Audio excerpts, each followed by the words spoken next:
Well now, good day to you friends. Seamus here. Thank you so much for joining me today. We have an absolutely fun story. It's a fable, it's a fairy tale, it's a folk story all rolled into one. It touches on a bunch of different cultures. So I do thank you for joining me. Thanks to those of you that have been liking and sharing our videos, subscribing and hitting the little bell thingy. Thank you to you kind folks that have bought coffee for me and my family. I appreciate it. And the app is down below, buymeacoffee.com. Anyway, enough of all that. Oh, I just want to tell this story. It's so much fun. I have no idea how old this story is, but it's a simple, fun tale, and I've already wasted enough time, so let's get to it. This is the story of the fox and the rooster.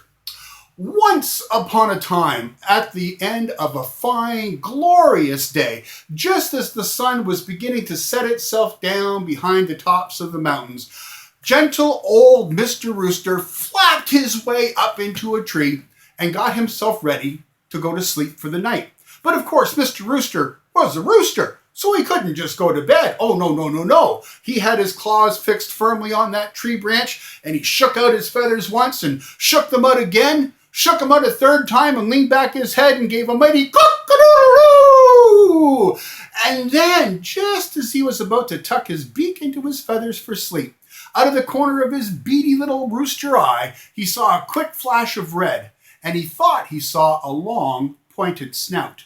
And looking down, he wasn't really surprised to see that at the bottom of the tree, right below him, was Mr. Fox. Now, Mr. Fox and Mr. Rooster had never gotten along for reasons I'm sure you can understand. But he noticed that day as he watched that Mr. Fox was behaving in a most unusual, a most prancy-dancy kind of a way. And as he looked down, Mr. Fox looked up and said, "Oh, my dear friend, Mr. Rooster." And when he called him his very dear friend, Mr. Rooster got more than a bit suspicious.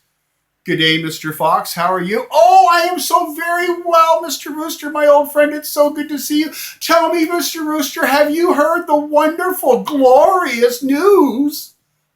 And Mr. Rooster was even more suspicious when he looked down and he said, "I've heard no news, Mr. Fox. What is it that you speak of?" And Mr. Fox said, "Oh, I've just come from the meeting. Oh, and Mr. Rooster, it's so fine. Your family and all of the roosters and all of the birds and my family and all of the foxes and all of the other families, all of the other animal families have all decided to lay aside our differences, let bygones be bygones, and to live from now on forever in peace, in harmony.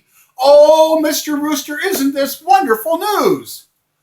Well, Mr. Rooster looked down and said, "Sure, that's fine news. That's grand news indeed. I hadn't heard this. Thank you for sharing this news with me." And Mr. Fox looked up and said, "Oh, Mr. Rooster, it's almost like we're going to be family, like cousins, maybe even like brothers. Oh, Mr. Rooster, I just can't wait to give you a big hug. I wish you'd come down from that tree, Mr. Rooster, so I could embrace you and call you my very own family. Really, Mr. Rooster, won't you please come down?"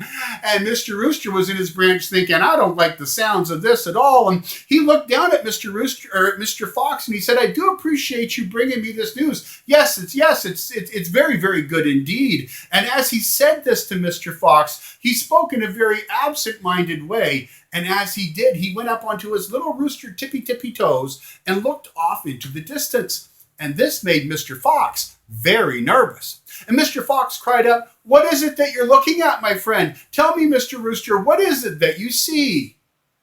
And looking down, Mr. Rooster said, "Well, I can't be sure, but from here to me, it sure looks like it might be a pack of dogs heading this way." And before he could finish his sentence, like a shot, Mr. Fox had dropped down to all four, turned himself around, and took off running in the other direction. Oh, Mr. Rooster cried out, Mr. Fox, wait, where are you going? Why are you running, Mr. Fox? Surely those dogs are all your friends by now." And over his shoulder, Mr. Fox yelled back, "Yeah, but maybe they didn't get the message. Bye!" And off he went over the top of the hill and disappeared from view. Well, Mr. Rooster sat there for a moment and thought about it. And the truth of it, of course, is that there was no pack of dogs coming, in the same way that there really was no peace agreement between the foxes and the roosters or any other animals for that point. And Mr. Rooster settled himself down in the branch, gave his wings one more big flutter, gave the world one more fine cock-a-doodle-doo, and tucked his beak into his feathers for sleep. For as he went to sleep that night, he knew that he and all of his rooster kin were safe and sound once again. He had outwitted his greatest enemy, and with that thought in mind, Mr. Rooster settled down onto the branch, slipped away into a fine, fine sleep, knowing that he and all he cared about would live happily ever after. A very short and simple tale today, friends. I hope it brings you a bit of joy. Please feel free to like this and share it with your friends. Give it a subscription if you like. Yes, you can buy me a coffee if you want, but we're just here to share a tale and enjoy some time together. Take good care of each other. We will see you again in just about a week's time. Until then, be kind to yourself and to those around you, and we will see you soon. Cheers.